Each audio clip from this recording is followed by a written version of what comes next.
तनी भैया के फरमाइश बा हाँ ता तनी पूर्वी की ओर चलो बबुआ हाय हाय हाय हाय अरे वह कहनी है कि खाली हई करे वाला हवा ना सब करे वाला है हाँ अरे वह गौर करी देखी जितना विद्वान भैया निर्गुण पूर्वी के ठाट अपना अपना मन के अनुसार लगौले हाँ गौर करी हाँ विद्यापति जी भी निर्गुण गौनी लिखनी ठाट का रहे कि देखो न पवनी सुरतिया सजन के गोर बरण आकी श्याम हो नगर कहाँ बाटे डगर कहाँ से का प्रियतम के नाम हो देखो न पवनी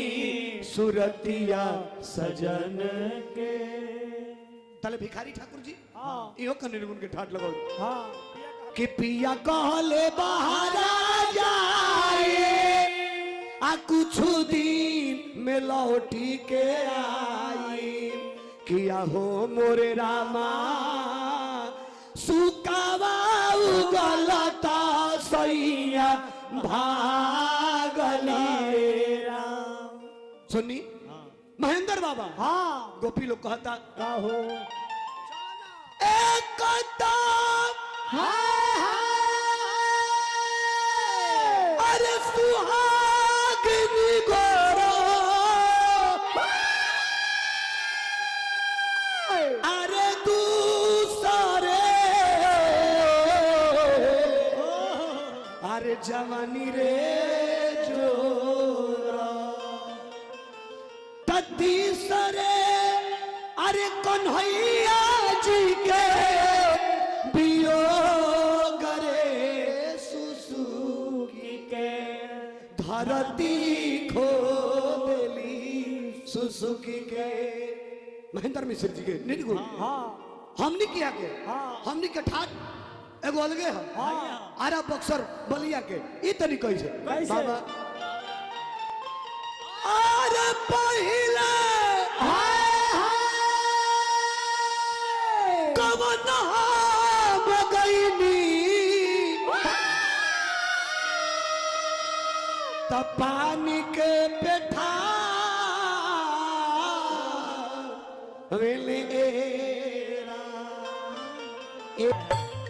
त आचल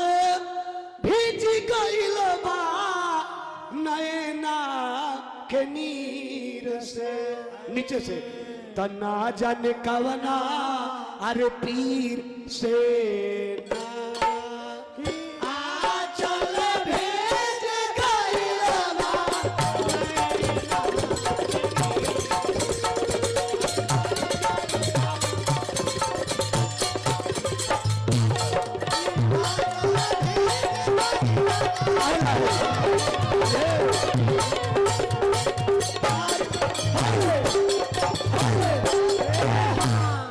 का हो बिना कैसन बा हनुमान पठा जी वर्णन करतानी कमर पातर चाकर सीना हाथ में अंगूठी के नगीना कमर पातर चाकर से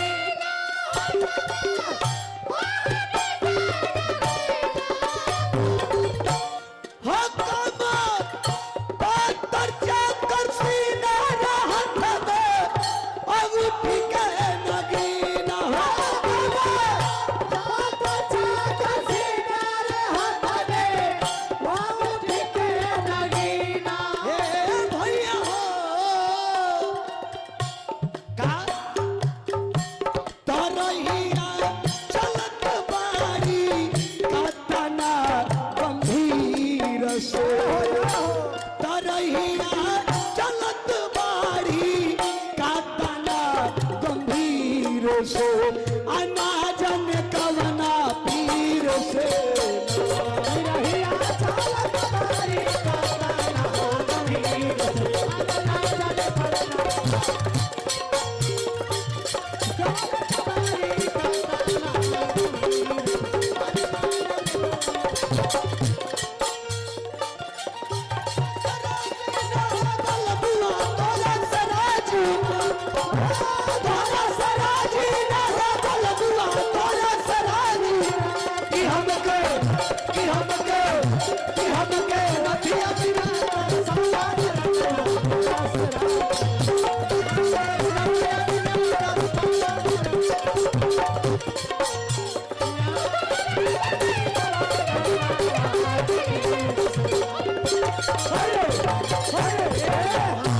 देखिए समय के कमी बा ऐसे अंतिम अंतरा ना तो बुंदा कैले बड़ी लाल फूलल दोनों तरफ के गाल है लेकिन अंतिम में कवि जी कहते रहे का गाना लिखले हनुमान जिनकर पवट हो मकान गाना लिखले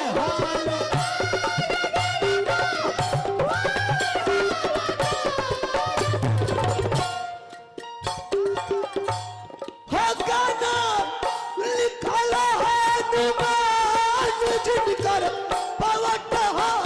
मकान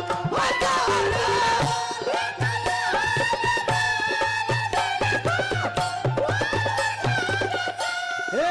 बाबा राधिका केकरा से मंटू बाबा चौगु की राधिका फसल बाड़ी मुरली भरही रस राधिका फसल बाड़ी मुरली भरही रस अनाजन कवन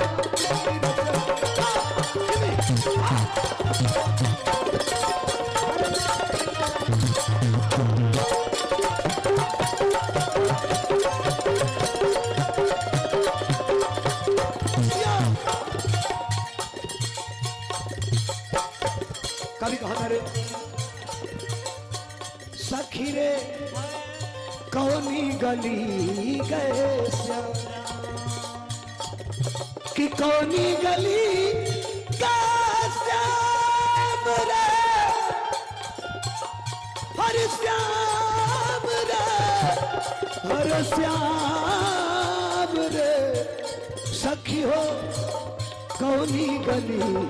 गए श्याम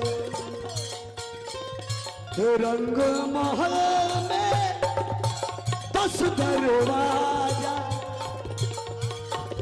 ना जाने कौन सी खिड़की खुली हो सयान कसी गए मेरा लगी हो सयान कसी गए मेरा लगी हो रंग महल रंग महल में 10 दरवाजा ना जाने कौन सी खिड़की खुली रे सयान कसी रे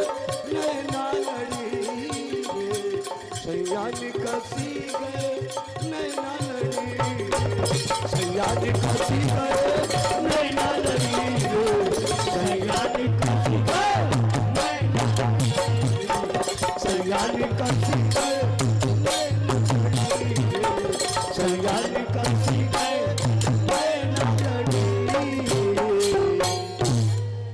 फिर एगो तनी मनी में ब्रज में लेके चलब